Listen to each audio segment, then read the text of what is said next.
রাফির বউ দেখে অনেকেই অবাক হচ্ছেন, তাই না? কিন্তু আমি অবাক হওয়ার কিছুই দেখছি না, বরং এটি পৃথিবীর স্বাভাবিক নিয়ম হিসেবে দেখছি।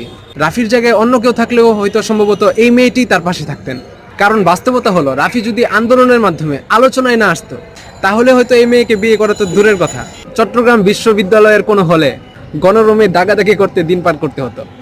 আরেকটা বাস্তবতা হলো, যদি কোনোভাবে রাফি ভবিষ্যতে তার আধিপত্য হারিয়ে ফেলে, তাহলে এই মেয়েকেও তার জীবন থেকে হারিয়ে যেতে দেখা অস্বাভাবিক কিছু হবে না। কারণ ইতিহাস সাক্ষী, নারীরা সবসময় সফল ও ক্ষমতাশালী পুরুষদের সঙ্গে থাকতেই পছন্দ করে। সব নারী এক না, ব্যতিক্রম তো অবশ্যই থাকবেই।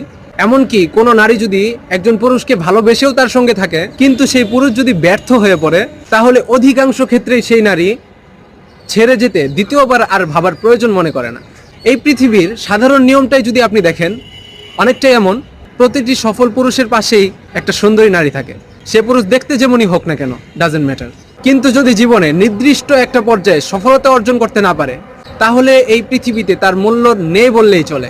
নারীদের মূল্যায়ন করা হয় তার সৌন্দর্য দিয়ে, এটাতে কেউ দ্বিমত করতে পারবে না। আর পুরুষের মূল্য নির্ধারণ করা হয় তার টাকা আর ক্ষমতার ভিত্তিতে। এই রাফিকে দেখে যারা হিংসে করছেন, আমি কিন্তু তাদের দলে নই। আমি কিন্তু এই পৃথিবীর চিরচারিত নিয়মে বিশ্বাস করি। টাকা কামান, সফল হন, দেখবেন আপনার ভাগ্যও বদলে যাবে।